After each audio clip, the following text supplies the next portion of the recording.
지난주부터 이어진 집중호우로 인한 피해가 눈덩이처럼 커지고 있습니다. 그럼에도 일부 시민들이 통제된 하천에 들어가는 등 안전 불감증이 여전한 것으로 나타났습니다. 준공을 끝낸 시흥 아쿠아 펜랜드가 9개월이 넘도록 정식 개장을 하지 못하고 있습니다. 시행사가 연내 개장을 목표로 하고 있지만 자금 부족에 발목을 잡고 있습니다. 최근 들어 교사들이 학부모들의 폭언에 시달리고 있습니다. 교권 보호를 위해 교내 전화 자동 녹음을 의무화해야 한다는 목소리가 커지고 있습니다.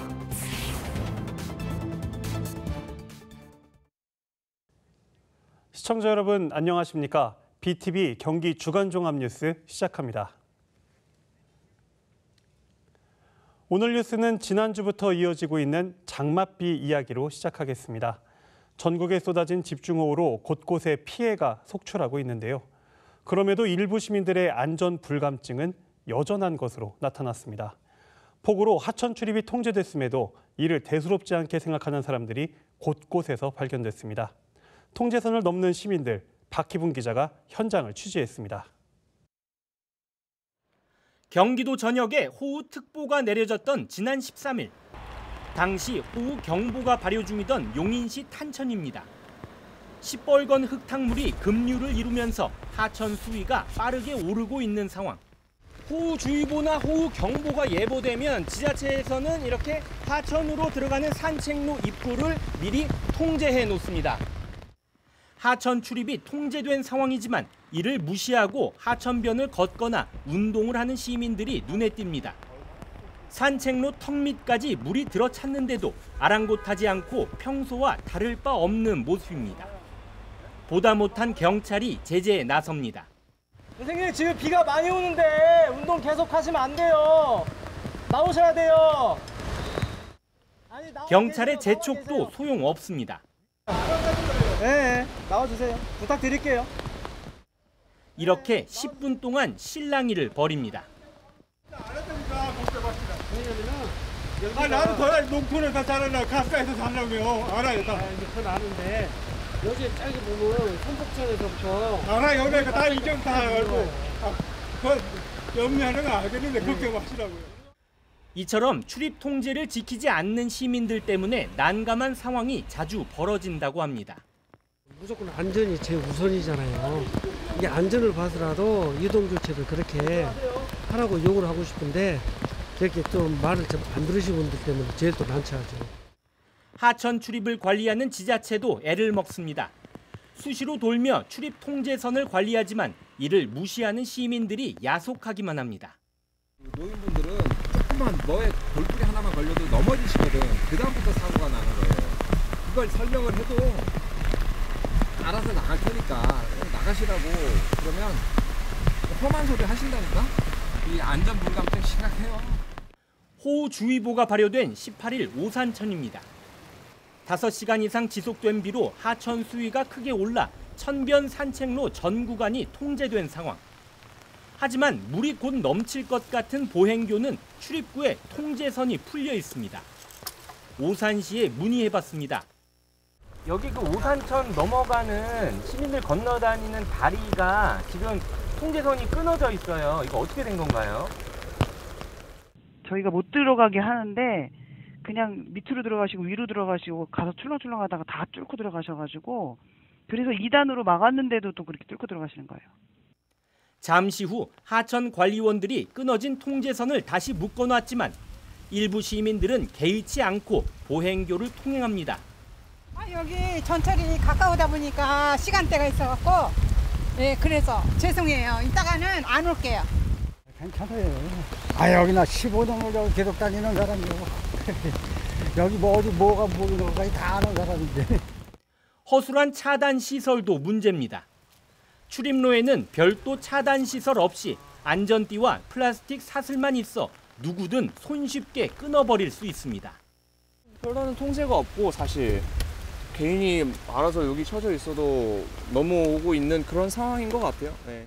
현재 경기도에서 출입할 수 있는 시내 하천 가운데 자동 출입 차단 시설이 갖춰진 곳은 수원과 용인시 등 일부 도시를 제외하고는 사실상 전무한 상황입니다. 집중호우에 하천 대부분을 통제한다 하더라도 차단 시설이 사실상 제 역할을 하지 못하고 있는 겁니다. 누구나 뚫고 들어갈 수 있는 허술한 통제선에 제멋대로 시민의식까지 장마철 안전 불감증이 선을 넘고 있습니다. BTV 뉴스 박희붕입니다. 집중호우 때 하천 산책로로 들어가는 시민들도 문제지만 지자체들의 대처에도 허점이 많습니다. 하천 출입을 통제한다곤 하지만 지자체마다 기준이 제각각이다 보니 하나마나한 조치가 되고 있습니다. 계속해서 박일국 기자의 보도입니다. 지난 11일 빗속에서 수변 산책로를 걷던 70대 노인이 사망했던 여주 소양천입니다. 지금은 현수막까지 이용해 출입을 막아놨지만 사고 당일에는 출입구에 아무런 조치가 없었습니다. 숨진 A씨가 하천으로 내려간 것은 아침 9시쯤. 호우특보가 발령되기 불과 10여 분 전입니다. 하천면 접근하지 말라고 특보가 내리면 방송도 하고 하는데 그날은 아마 그 구간이라면 좀 늦게 설치가 됐어요. 여주시의 하천 출입 통제 기준인 호우경보가 발령되지 않은 때여서 미처 사전에 조치를 못했다는 겁니다. 만약 호우경보가 아니라 주의보 단계부터 출입을 통제했다면 불행한 사고는 사전에 막을 수 있었을지도 모릅니다. 출입 통제 기준은 요즘처럼 비가 많이 오는 계절엔 시민들의 안전은 물론이고 생명과도 직결된 매우 중요한 문제입니다. 하지만 재난에 대처하는 지자체들의 하천 통제는 곳곳이 허점투성입니다. 통제 기준은 지역마다 제각각이어서 예비특보부터 주의보, 경보까지 적용하는 특보도 다 다르고 하천 수위를 따지거나 회의를 통해 결정하는 곳도 있습니다. 상황이 이렇다 보니 같은 하천이라도 구간에 따라 통제 시기가 다를 수밖에 없습니다. 황구지천은 수원과 평택이 적용하는 특보가 서로 다르고 오산천의 경우 화성시는 회의를 통해 결정하고 오산시는 하천 수위를 보고 결정합니다. 안양천도 안양 구간은 특보에 따라 관리하고 광명 구간은 배수 펌프장을 보고 통제 여부를 결정합니다. 같은 하천이지만 하천 통제 기준이 서로 다르다 보니 사실상 하나만한 조치가 되고 있습니다. 시군마다 좀 다른 구간이 있어요. 그러니까 한 번에 다 고쳐질 수 없어가지고 저희가 뭐 홍보도 해야 되고. 통제 방식도 안전 기준은 없습니다. 주로 비닐끈을 이용해 막아놓는 경우가 대부분이지만 비바람을 버티기는 힘든 방식입니다. 그 통제 선을 이렇게 이제 끈으로 이렇게 다 해놨는데 진흥 아파트 그 입구에서부터 그게 풀어졌어요. 없어요. 그 바닥에 그냥 깔리고 있고. 경기도 내에 관리해야 하는 수변 산책로는 240여 개에 달합니다. 출입구는 줄잡아 2,000개가 넘고 공원으로 바로 이어지거나 아파트에서 바로 연결되는 경우까지 출입구도 다양해지고 있습니다. 수변 공원이 늘면서 해마다 안전 문제가 제기되고 있지만 이렇다 할 대책은 없는 상황입니다. 현재 하천 산책로와 관련한 경기도의 조례는 단 1개. 하지만 주로 하천 청소나 이용과 관련된 내용이고 안전과 관련한 특별한 내용은 없는 상태입니다. 심각해진 기후변화와 늘어나는 하천공원에 대응할 안전대책이 시급해지고 있습니다. BTV 뉴스 박일국입니다. 이번 장마에 발생한 피해 중에도 가장 충격적이었던 건 바로 청주 지하차도 참사였습니다. 손쓸 틈조차 없었던 당시 광경은 운전자들을 공포에 빠뜨렸는데요. 우리 지역 지하차도들은 안전한지 살펴봤습니다. 수원시 화서동에 있는 화산 지하차도. 여름철 집중호우 때마다 잠기는 상습 침수 구간으로 꼽힙니다. 40년 전에 지어진 화산 지하차도는 집수정 면적이 작아 침수가 빈번하게 발생하고 있습니다. 강수량이 시간당 40mm만 넘으면 차량 통행이 불가능해집니다. 기록적인 폭우가 내린 지난해 8월에도 성인 가슴 높이까지 물이 차올랐습니다. 청주 지하차도 참사로 큰 충격에 빠진 운전자들은 큰 비가 올 때 지하차도 이용이 꺼려질 것 같다고 입을 모읍니다. 앞으로는 저희가 다닐 때 지하차도에 뭔가 조치사항이 빨리빨리 됐으면 저는 그렇게 됐으면 좋겠습니다. 지하차도 들어가기가 좀 꺼려지죠. 비가 오고 폭우가 내릴 때는 모든 지하차도는 통제를 해도 국민들이 용납하면 그렇게 해야 되겠죠. 화산 지하차도 침수 문제는 2026년에나 해결될 전망입니다. 지하차도 연장 공사가 끝나야 집수정 면적이 넓어지는데 2026년에 완공될 예정입니다. 물을 담고 있는 그릇의 크기가 이제 작은 거거든요. 근데 지금 연장 공사를 시행을 하면서 거기는 설계 50년 빈도에 맞춰가지고 용량이 충분한 양의 집수정을 거기 연장 공사 밑에다가 이제 설치를 할 계획이 있습니다. 수원과 화성을 잇는 진안 3지하차도는 쓰레기가 문제입니다. 도로가에 많은 쓰레기가 쌓여 있어 큰 비가 오면 배수로가 막힐 가능성이 높습니다. 폭우가 내릴 때 지하차도로 진입한다면 만일의 상황을 대비해 창문을 활짝 여는 것이 좋습니다. 차량이 물에 잠겼을 땐 차량 지붕 위로 올라가 구조를 기다려야 합니다. BTV 뉴스 이재호입니다. 장마철에 운전자들을 위협하는 존재가 또 있습니다.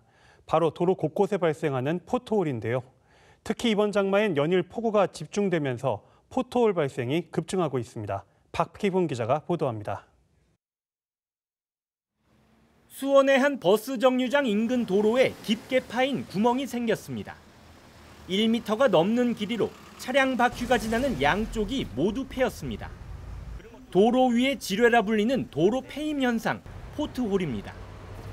옆 차선 차량 때문에 피하지도 못하고 크게 덜컹거리며 지나가거나 무리하게 차선을 변경하는 차량도 눈에 띕니다. 인근 도로도 상황은 마찬가지. 차량 운행을 하다 보면 곳곳이 그야말로 지뢰밭입니다. 사고 위험성하고 차 파손, 타이어 파손 특히 여러 가지 문제점이 많죠. 인경사고도 일어날 수 있고, 이게 손님 탔을 경우에 이제 충격이 받으니까 손님도 다칠 수가 있고, 여러 가지 문제가 많죠. 지자체는 비상입니다. 장마가 시작된 이달에만 수원시에서 긴급 복구한 포트홀은 620개에 달합니다. 수원시는 각 구별로 기동 대응반을 꾸려 24시간 순찰을 돌며 포트홀 긴급 복구 작업을 벌이고 있는 상황. 폭우가 집중된 최근에는 하루 작업량이 평소보다 배 이상 늘어났습니다. 요즘 비가 많이 오다 보니까 민원 건수가 많아지다 보니까 하루에 많게는 10건 이상도 하는 것도 있고. 물과 열에 약한 아스팔트는 여름 장마철에 포트홀 발생 위험이 더 큽니다. 긴 장마에 도로 지반이 약해진 상황에서 복구된 포트홀은 다시 무너져 내릴 수 있어 지자체는 긴장을 놓을 수가 없습니다. 오전에 파이고 오후에 돌아보면 또 파여 있어요. 오전에 보수한 게 이게 몇 시간도 못 버틸 정도로 비가 계속될 경우에는 그런 좀 애로사항이 있어서 뭐 계속 돌고 있습니다. 뭐 현재로서는 장기적으로 계속 그냥 파여도 또 가서 또 하고 하는 수밖에 없어요. 해마다 장마철이면 반복되는 도로 패임 현상. 갈수록 장마가 길어지는 데다 폭우까지 집중되면서 포트홀 피해가 늘고 있는 만큼 운전자들의 각별한 주의가 필요합니다. BTV 뉴스 박희붕입니다.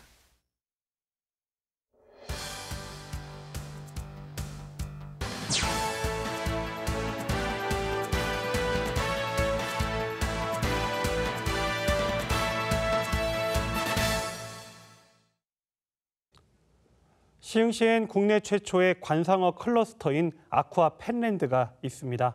시흥시는 연간 250만 명이 다녀가는 지역의 랜드마크가 될 것으로 기대했는데요.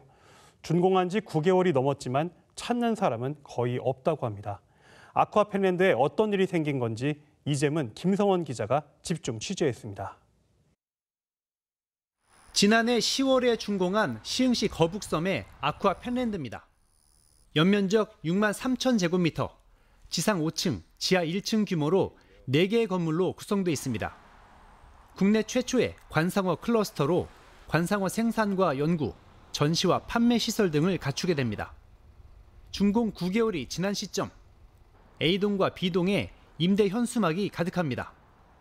그러나 입점한 점포가 거의 없습니다. 건물 내부에는 불이 모두 꺼져 있고 상가는 텅 비어 있습니다.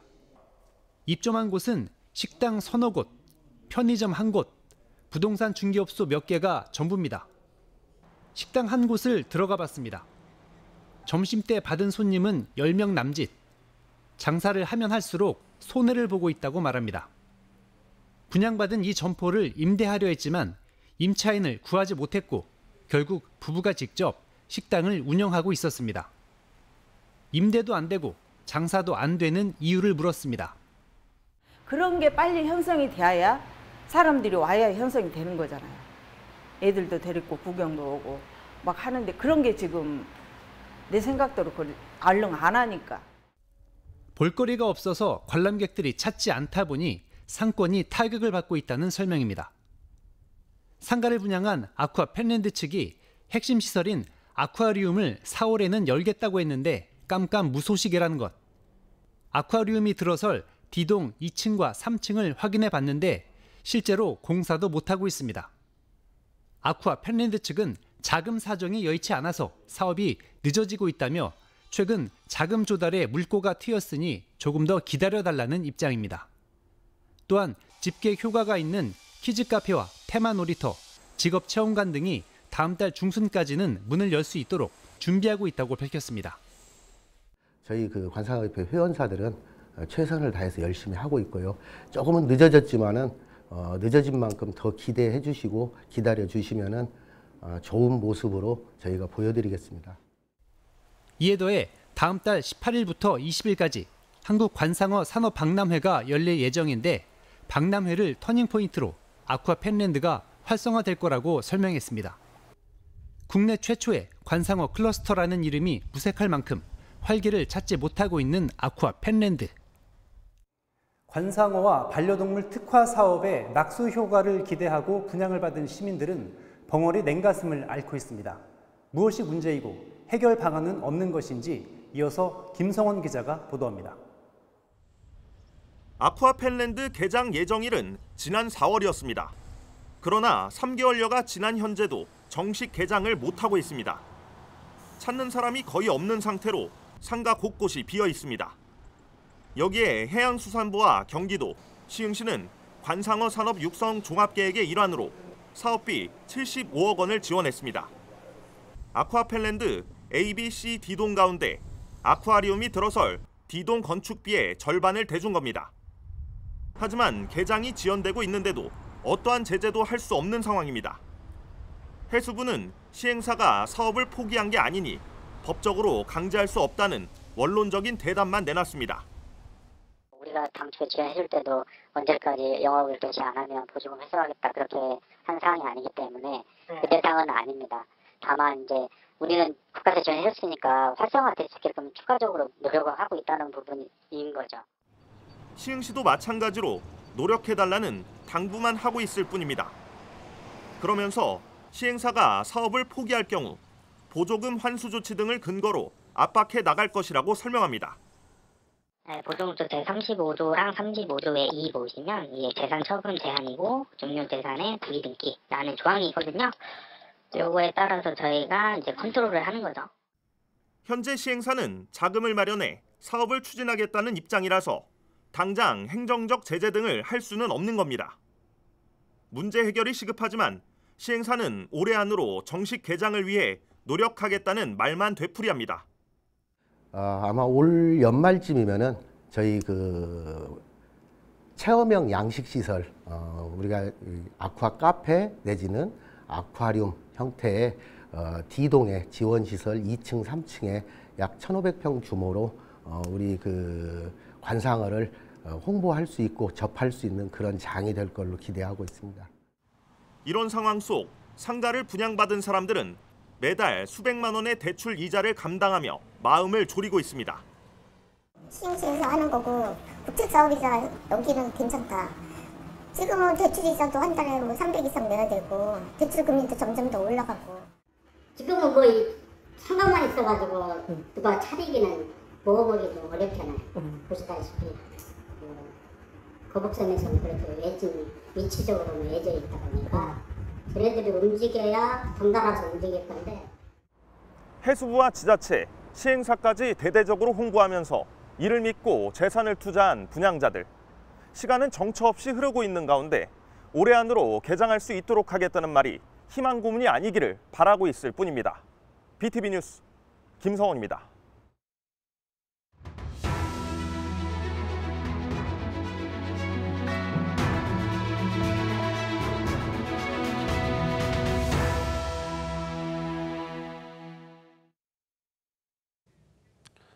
다음은 최근 이슈가 되고 있는 교권 침해 문제를 짚어보겠습니다. 요즘 교사들이 학부모들의 폭언에 시달리고 있는데요. 선을 넘는 경우도 빈번하다고 합니다. 오죽하면 교내 전화에 자동 녹음 기능 설치를 의무화하자는 목소리가 커지고 있습니다. 조윤주 기자가 취재했습니다. 도내 한 초등학교에서 근무하는 교사 A씨는 최근 교무실로 전화를 건 학부모에게 폭언을 들었습니다. 학생 간 싸움으로 학부모에게 주의를 당부한 건데 아동학대로 고발하겠다는 발언까지 들어야 했습니다. 학교에서 싸웠으면 학교에서 알아서 하지. 너는 교사 자격이 없다. 전화한 게 싸가지가 없다. 이걸 교육청에 신고해서 더 이상 교사 노릇 못하게 하겠다. 이렇게 말씀하셨다고 해요. 이런 폭언을 교사가 일일이 법적으로 대응하기에는 버거운 실정. 때문에 학교 유선 전화기도 통화 자동 녹음 의무화를 해야 한다는 목소리가 교사를 중심으로 커지고 있습니다. 선생님들은 학생과 학부모랑 상담을 할 때 전화로 많이 상담을 하시는데 그 와중에 갑작스런 폭언, 욕설 아니면 성희롱까지 발생을 하고 있습니다. 그래서 선생님들의 요구가 점점 더 커지고 있는 상황입니다. 경기교사노조가 녹음 전화기 설치 유무 설문조사를 진행했더니 전체 학교의 57.4%가 미설치했다는 응답이 나왔습니다. 현재 도내 각 학교의 경우 자체 운영경비 예산을 사용하도록 규정돼 있습니다. 하지만 재정상 여유가 없다는 이유로 설치에 앞장서는 학교는 많지 않은 실정입니다. 목적 사업비, 그 사업을 위해서 학교에 설치를 하도록 예산을 내려줘야 되는데 그게 아니라 권장 수준으로 이미 학교에 있는 예산을 가지고 사용하도록 했기 때문에 이게 자꾸 후순위로 밀려서 이렇게 설치율이 낮은 걸로 보여집니다. 경기도교육청은 자동 녹음 기능 설치는 학교가 필요하다면 재량껏 설치하도록 안내 중이라고 밝혔습니다.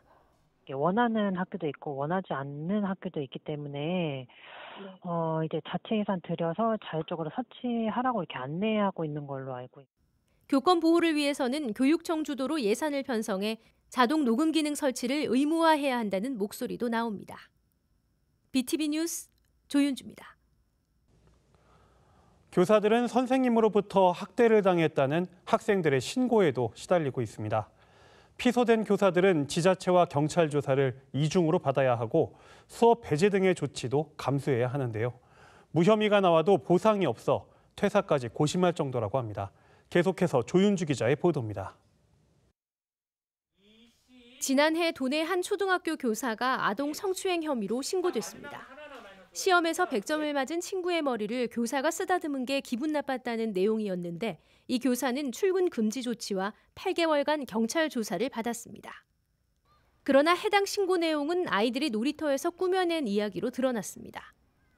이 같은 무차별적인 민원은 아동 학대 소송으로까지 이어지고 있습니다.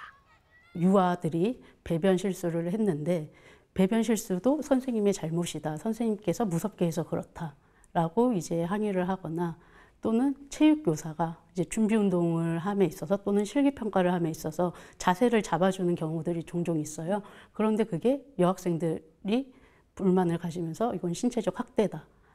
교사의 권위는 지속적으로 위협받고 있습니다. 지난해 교권 침해로 신고된 건수는 520건으로 5년 만에 최다를 기록했습니다. 무분별한 아동 학대 신고에 교사들은 퇴사까지 생각할 정도로 어려움을 겪고 있습니다. 교총은 정당한 생활지도는 아동 학대로 보지 않는다는 규정을 담은 초중등 교육법 개정안을 조속히 통과시켜야 한다고 주장하고 있습니다. 아동 학대로 신고가 되면 지자체의 아동학대 사례관리조사 그리고 경찰의 수사조사 또 교육청의 감사까지 받게 되면서 선생님들께서 그 과정에서 아동학대 가해자라는 비난을 온몸으로 당하시고 무혐의나 무죄를 받으시고 학교로 돌아온다고 하더라도 교육력이 저하되거나 아니면 교육 의욕이 전혀 없으시면서 또 심신적으로도 피폐해지셔서 아주 힘든 과정에 있습니다. 학생들을 바르게 지도하겠다는 마음으로 학교를 선택한 선생님들. 무분별한 아동학대 신고에 교심이 멍들고 있습니다. BTV 뉴스 조윤주입니다. 한편 수원시 장안구 일대는 미성년자 성폭행범의 전입으로 시끄럽습니다. 초등학교와 중학교 코앞에 집을 얻었는데 학부모들은 납득할 수 없다며 반발하고 있습니다. 수원시 장안구에 있는 한 초등학교. 최근 들어 교사와 학부모들에겐 큰 걱정거리가 생겼습니다. 미성년자 성폭행 혐의로 실형을 살고 나온 A씨가 근처 빌라로 이사를 왔기 때문입니다. A씨의 집과 학교의 거리는 불과 40m도 되지 않습니다. 용이다 보니 인상착의한 얼굴을 보니까 남자 아이들도 위험하다고 생각이 들거든요. 그리고 이제 그쪽 집이 어딘지를 확실하게 알고 있으니까 그쪽으로 다니는 아이들만 봐도 저도 마음이 많이 불안하죠. 인근 중학교의 사정은 더욱 심각합니다. 후문으로 나와 몇 발자국만 걸으면 바로 A씨의 집이 나옵니다. A씨에겐 전자발찌도 없어 학생들은 불안감을 호소하고 있습니다. 학교 근처에 그런 사람이 있는 게 싫고 학교 후문 쪽으로는 다니기도 싫어요. 학교 측도 비상이 걸렸습니다. 경찰에 순찰을 강화해달라고 요청했지만 걱정은 가시지 않습니다. 경찰서에 저희는 여기 순찰 협조를 좀 요청했어요. 교내에서는 지금 성폭력 예방 교육을 그래서 더 해야 된다 해서 지금 학기 지금 끝날 때쯤이니까 저번 달부터 좀 2회 지금 차에 더 하고 있거든요. 학부모들은 법 개정이 시급하다고 입을 모읍니다. 미성년자를 성폭행한 자라면 적어도 학교 바로 앞엔 살지 못하게 해달라는 겁니다. 초등학교와 중학교와 유치원이 밀집돼 있는 곳에 거주를 할 수 있다는 거는 좀 큰 문제가 되는 것 같아요. 이거를 진짜 나라에서 조그맣게는 동사무소에서도 이거 조금 부분의 거주를 조금 막아주셨으면. 올해는 10년 이상 복역한 강력 성범죄자가 66명이나 출소합니다. 이들 중 몇 명이나 학교 주변에 거주하게 될지 지역사회의 걱정이 커지고 있습니다. BTV 뉴스 이재호입니다. 경기도의회에선 중고등학생들의 통학로 안전에 대한 논의가 벌어지고 있습니다. 중고등학교는 어린이 보호구역에 해당이 안 되다 보니 어떠한 안전조치도 받지 못하고 있다는 지적입니다. 백창현 기자의 보도입니다. 용인의 한 중학교 앞입니다. 학교 정문으로 통하는 길이 3곳이 있는데 2곳은 인도가 없습니다. 통학로 표시가 된 곳도 정문 앞 20m뿐. 불법 주차된 차량들이 학교 주변 도로를 차지하고 있습니다. 지역 주민들조차도 이곳이 학생들이 다니는 통학로라는 사실을 모르고 있습니다. 근데 학생들 저쪽 앞에 인도가 지금 주황 색깔로 이렇게 만들어 놓았잖아요. 근데 여기는 저기 많이 됐습니다. 화성시의 이 중고등학교도 마찬가지입니다. 학교 앞 통학로 표시는 물론 인도 또한 중간에 끊겼습니다. 상황이 이렇다 보니 학생들은 통학 때마다 차도로 다녀야 합니다. 경기도 교육청이 파악한 도내 중고등학교 1152곳의 통학로 현황을 보면 보도와 차도가 분리되지 않은 학교는 35곳, 일부만 분리된 곳도 253곳으로 나타났습니다. 초등학교와 유치원 인근에는 어린이 보호구역으로 보행로 분리가 되지만 중고등학교는 해당이 안 돼 사각지대에 놓여 있는 겁니다. 일각에서는 현행 조례상 학생 통학로에 대한 규정이 없어 생기는 문제라는 지적입니다. 학생 통학로라는 거는 없어요. 그냥 보행로만 있어요. 중고등학생들 통학로에 학생 안전을 위한 조치는 하나도 없어요. 한편 도의회는 오는 9월 임시회에서 학생 통학로에 대한 구체적인 정의를 규정하고 보행 환경을 개선하는 내용을 담은 조례를 제출할 예정입니다. BTV 뉴스 백찬입니다.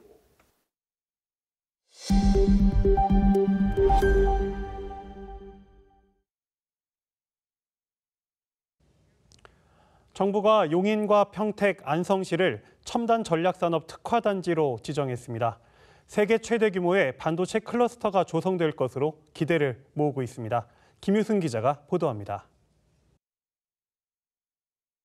지난 3월 시스템 반도체 국가산단 후보지로 선정된 용인 남사읍 일대입니다.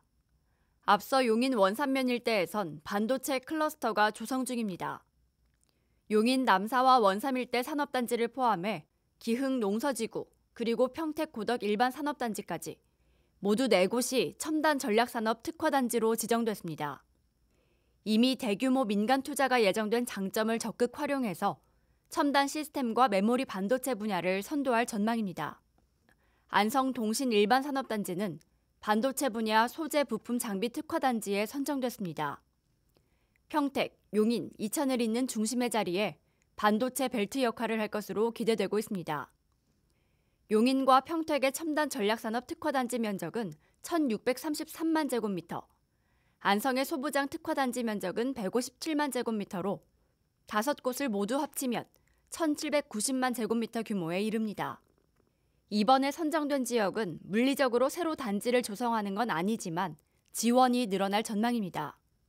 산업지역을 클러스터 개념으로 묶어서 육성책을 마련한다는 겁니다. 특화단지 혜택으로는 기반시설과 편의시설을 우선 설치하고 예비타당성 조사 면제를 비롯한 각종 규제 특례와 빠른 인허가 처리, 부담금 감면 등이 주어지게 됩니다.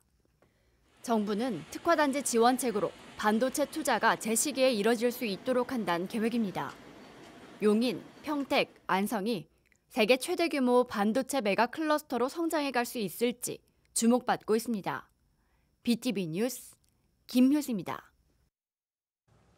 과천시는 한국예술종합학교 유치를 위한 전방위 활동을 시작했습니다. 현재 서울 송파구 고양시와 3파전을 벌이고 있는데요. 차별화된 전략을 앞세워 유치에 성공하겠다는 각오입니다. 이창호 기자의 보도입니다. 국립한국예술종합학교는 서울 석관동과 서초동, 대학로 등 3곳으로 나뉘어 있는 캠퍼스를 하나로 통합하기 위해 이전을 준비하고 있습니다. 하지만 문화체육관광부가 아직 부지를 결정하지 못하면서 이전은 늦어지고 있는 상황입니다. 지금은 과천시와 서울 송파구, 고양시가 한예종 유치를 위해 경쟁을 벌이고 있습니다. 과천시는 국가공무원 인재개발원 부지를 정부에 제안하며 유치 전에 뛰어든 상태입니다. 과천시는 한예종 유치를 위해서 2019년 한예종 유치를 위한 타당성 연구 용역을 실시하고 2021년에 문화체육관광부에 국가공무원 인재개발안을 한예종 유치 후보지로 제출한 상태이며 전방위 활동에 들어간 과천시 한예종 유치 추진단은 대표단과 기획단, 서포터즈 등으로 나눠 활동하게 됩니다. 대표단은 정부 부처와의 가교 역할을 맡고 기획단은 효과적인 유치 전략을, 서포터즈는 과천 이전의 타당성을 알려 공감대를 형성하는 데 주력하게 됩니다. 신계웅 시장은 유치 추진단 첫 번째 회의에서 한예종 이전 부지는 내년 국회의원 선거 이후에나 결정될 것으로 예상했습니다. 그러면서 문체부가 한예종 이전 부지를 과천으로 결정하도록 지금부터 준비해야 한다고 강조했습니다. 한예종이라는 세계적인 예술 교육기관을 유치할 만큼 우리 과천시가 그런 역량이라든가 인프라라든가 시민의 의식이라든가 이런 것들을 앞으로 1년 동안 차근차근 준비하면 나중에 중앙에서 심사를 할 때 충분히 과천의 경쟁력에 대해서 인정을 할 것이고 그래서 결정을 과천시로 할 수밖에 없을 거다. 이날 회의에 참석한 유치단 위원들은 학생들에 대한 혜택과 과천시만의 차별에 대한 내용으로 공략해야 한다고 조언했습니다. 많은 한예종 학생들과 강사들이 서울 송파구로의 이전을 원하고 있는 만큼 경쟁에서 이길 수 있는 방안을 찾아야 한다는 겁니다. 학생들에게 뭘 줄 건가 인센티브도 생각해볼 필요가 있어요. 지금 이제 사실은 차에서 내려서 대중교통을 이용한다면 상당히 걸어가야 돼요. 그럼 이런 것도 작은 거지만 우리가 과천시에서 셔틀버스를 한다든가 이런 거라도 그런 합의어를 갖다 묶어놓아서 어떻게 과천시와 한예종이 발전할 수 있는 시너지를 낼 것인가라는 그 핵심표가 좀 부족하지 않나. 하나의 제안인데 과천 국제음악제를 제안합니다. 지식문화예술도시 조성을 위해 국립한국예술종합학교 유치에 나선 과천시. 다른 지역과의 경쟁에서 이기는 방법을 찾는데 머리를 맞대고 있습니다. BTV 뉴스 이창호입니다. 평택 고덕신도시엔 미군 군사시설인 알파 탄약고가 있습니다. 얼마 전 한미 양국이 알파 탄약고 이전에 합의했는데요. 이에 평택시가 발빠르게 움직이고 있습니다. 평화를 상징하는 기억의 공간으로 재탄생시킨다는 계획입니다. 주하영 기자가 취재했습니다. 지난달 한미 양국이 이전을 합의한 평택 고덕신도시 내 알파 탄약고입니다. 미군은 탄약고 대체 시설이 마련되면 알파 탄약고 내 탄약을 모두 옮길 예정입니다. 탄약을 옮기고 난 뒤 국방부는 군사시설 보호구역을 해제하고 토양 오염 정화 등의 절차를 거쳐 알파 탄약고 공여지를 반환받게 됩니다. 알파 탄약고가 들어선 지 70년, 시민운동을 벌인 지 17년 만에 결정해 모두가 환영에 나섰습니다. 국방부 장관도 만나고 주한미군 사령관에게 3번 편지를 보냈는데 얼마 전에 주한미군 측의 실무자 소파센터 이전식에서 만났는데 더 이상 편지 보내지 말라고 저한테 그러더라고요. 예, 합의했으니까. 빠른 결과를 만들어 보겠습니다라는 말씀을 드렸는데 약 한 3개월 정도 지났고요. 이런 기쁜 일로 여러분들을 만나 뵙게 되니까 참 감개무량하다는 표현이 이럴 때 쓰는 게 알파 탄약고 이전 후 이 공간이 어떻게 쓰일까? 알파 탄약고 문화예술공원 비전 선포식에서 시민들은 문화예술 공간으로 활용해 줄 것을 주문했습니다. 시민들의 의견을 취합하고 저희 의견도 보태서 명실공히 차별화된 평택만의 문화예술 공간, 그리고 어디 가도 볼 수 없고 여기 와야만 볼 수 있는 공간으로. 늦은 감은 있지만 고덕 시민들이 굉장히 환영하고 기뻐하고 있습니다. 미래 가치를 충분히 담는 그런 공원으로 주민들에게, 시민들에게 그런 아름다운 공간으로. 알파 탄약고는 축구 경기장 20여 개 크기로 고덕 신도시의 10% 면적을 차지하고 있습니다. 오는 2025년 12월 준공을 목표로 하는 고덕 신도시 개발도 탄력을 받을 것으로 보입니다. 평택시는 개발과 함께 알파 탄약고 부지를 문화공원과 미술공원으로 조성하는 데도 속도를 낼 계획입니다. 이것을 전쟁의 상징에서 평화의 상징으로 바꾸는 공간을 만들었으면 좋겠다라고 제안을 해왔고, 그부터 지금까지 17년이 걸렸고 오늘 이렇게 좋은 결과가 돼서 너무 기쁘게 생각을 하고 있습니다. 평화의 상징이 될 알파 탄약고. 반환되면 시민 의견을 수렴해 본격적으로 문화예술공원으로 추진됩니다. BTV 뉴스 주하영입니다. 수원역과 양주 덕정이 종점인 GTX 신호선이 연내 착공될 것으로 보입니다. 기획재정부는 지난 19일 민간투자사업 심의위원회를 열어 GTX 신호선 사업 시행자 지정 및 실시 협약을 의결했습니다. 시행자로는 가칭, 수도권 광역급행철도 신호선 주식회사가 선정됐으며 오는 2028년 준공을 목표로 하고 있습니다. GTX 신호선은 수원역을 출발해 금정, 의왕, 인덕원을 거쳐 서울 삼성역까지 30분 내 주파가 가능합니다.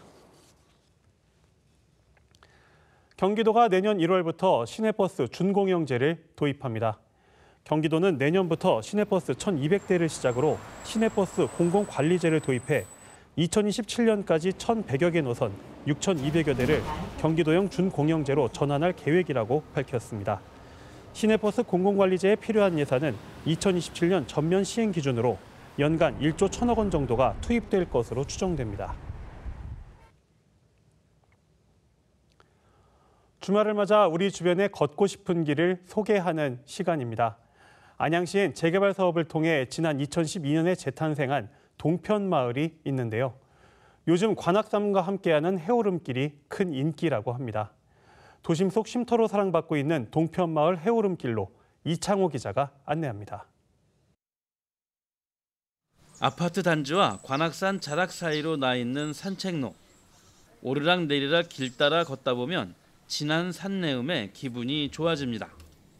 생각지도 않게 집을 지으면서 이 둘레길이 생긴 거예요. 공기가 첫째는 좋고, 그다음에 여기는 바닥을 산같이 울퉁불퉁하지 않고 평지 길이 아니고 항상 굴곡을 타요. 올라가고 내려가고 올라가고 내려가고. 그래서 더 좋아요, 아주. 이 해오름길은 시민들의 몸과 마음의 병을 치유하는 길이기도 합니다. 하루 3번. 아침, 점심, 저녁. 뭐가 장애가 있어갖고 아주 걸어요. 좋죠. 공기 좋고 편하고. 산책로 중간중간에 관악산으로 올라가는 등산로도 있어서 또 다른 매력을 뽐냅니다. 좋아요, 아주. 이 동편마을이 최고 좋은 길이에요, 이거. 이 안양 시내에서는 이런 길이 없어요. 이렇게 녹음이 우거지고 이렇게 참 둘레길 한마디로 해서 제일 잘 만드는 길이에요, 이게. 자랑 삼아 제가 매일 얘기를 해요, 친구들한테도. 동편마을 해오름길은 지난 2012년 재개발 사업으로 아파트 뒤편 1.6km 구간에 조성된 둘레길입니다. 주민 명칭 공모를 통해 정한 해오름길의 의미는 동쪽에서 해가 막 오른다는 뜻입니다. 주민들은 내년에는 야간 조명을 설치하고 꽃길도 조성해 더 걷고 싶은 길을 만들 예정입니다. 또한 인덕원역과 연결하는 한편 동편마을 카페 거리를 활용해 지역의 명소로 만드는 것도 목표로 하고 있습니다. 전국적으로 인덕원이란 곳은 많이 알려져 있는 상태에서 인덕원부터 또 청동 유적지라든지 그다음에 이 동편마을 뒷길, 그래서 이제 이 길을 이어서 또 카페거리까지 해서 이제 조성을 하면 참 좋겠다 하는 생각. 동편마을 카페 거리는 드라마 촬영지로 유명한 곳으로 지난해에는 경기도 구석구석 관광 테마 공모 사업에 선정되기도 했습니다. 이왕이면 많은 외지인들이 우리 상가를 이용하고 또 주민들은 이 길에서 편히 쉼을 얻을 수 있는 그런 것들을 같이 병행해서 하려고 합니다. 그래서 지역 주민들이나 상가도 좋고 또 외부인들도 여기 와서 힐링할 수 있는 그런 명소로 만드는 게 도심 속에 걷고 싶은 길, 동편마을 해오름길. 관악산을 품은 산책로에서 힐링의 시간을 보내는 건 어떨까요? BTV 뉴스 이창호입니다.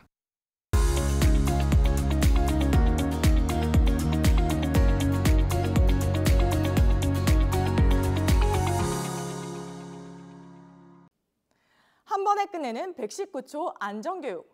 더워도 너무 더운 요즘 시원한 물에 풍덩 들어가서 더위를 피하고 싶은 마음이 간절해지는 요즘인데요. 이른 더위와 휴가철로 인해 물놀이를 떠나는 사람들이 많아지면서 잇따라 물놀이 사고도 발생하고 있다고 합니다. 그래서 오늘은 안전하게 물놀이하는 방법을 알려드리려고 하는데요. 바로 올바른 구명조끼 착용법.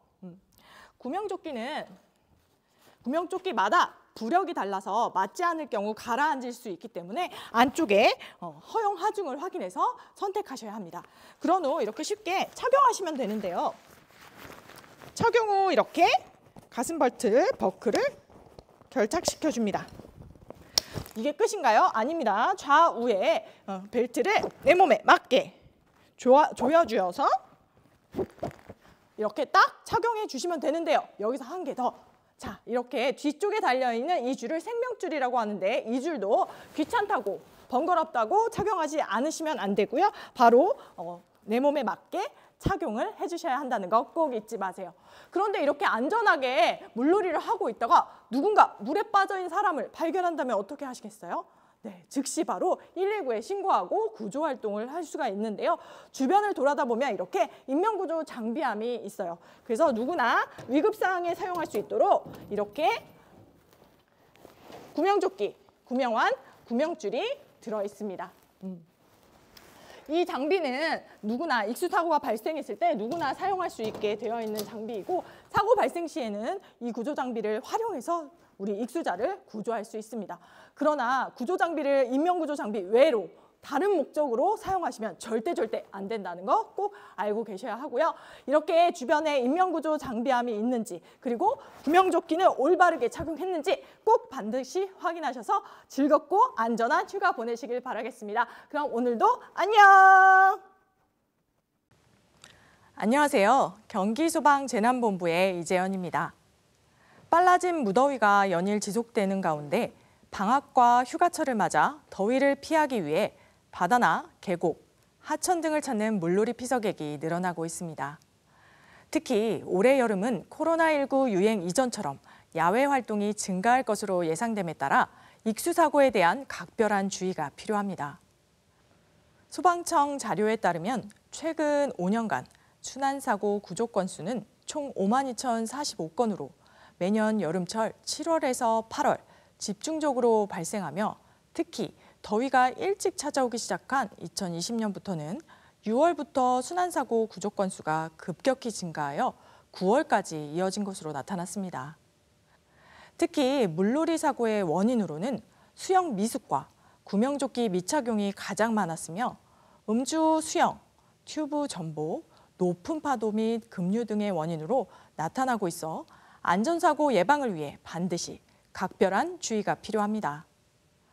첫 번째, 계곡이나 하천의 바닥은 굴곡이 심하고 갑자기 깊어지는 곳이 있을 수 있으며 하천의 다리기둥 아래의 경우에도 물살에 바닥 등이 파여 주변보다 깊은 곳도 있을 수 있기 때문에 물놀이 장소는 안전요원이 상주하는 곳으로 정하고 급류, 소용돌이 등의 물놀이 위험구역과 저수지, 댐, 방파제 등의 금지구역에는 출입하지 않아야 합니다. 두 번째, 물에 들어갈 때는 심장에서 먼 다리, 팔, 얼굴, 가슴 순서로 물을 적신 후 천천히 입수하고 간단히 준비 운동도 해주는 것이 좋습니다. 세 번째, 물놀이나 수상 스포츠 등을 할 때는 자신의 몸에 맞는 구명조끼를 선택하여 반드시 착용하도록 하여야 하고, 네 번째, 어린이와 함께 물놀이를 할 때는 물가에 아이들만 남지 않도록 하며 사전에 아이들에게 안전교육을 하는 등 보호자의 세심한 관리가 필요합니다. 혹시 물에 빠진 사람을 발견했다면 주위의 안전요원이나 119에 알려 도움을 요청해야 하고, 무리한 구조는 위험할 수 있기 때문에 수영에 자신이 있더라도 가급적 주변에 있는 튜브나 스티로폼 등 부력이 있는 물건을 이용하여 구조하여야 합니다. 참고로 전국의 주요 물놀이 관리 지역에 대한 정보는 행정안전부에서 운영하는 생활안전지도 누리집을 통해 안내 표지판, 인명구조함, 구명조끼 등의 안전시설 설치 현황과 수심 등을 쉽게 확인할 수 있으니 다가오는 휴가철 떠나시기 전에 꼭 한번 확인하시어 안전하고 즐거운 휴가 보내시길 바랍니다. 감사합니다. 이상으로 BTV 경기 주간 종합 뉴스를 마칩니다. 편안한 주말 보내시기 바랍니다.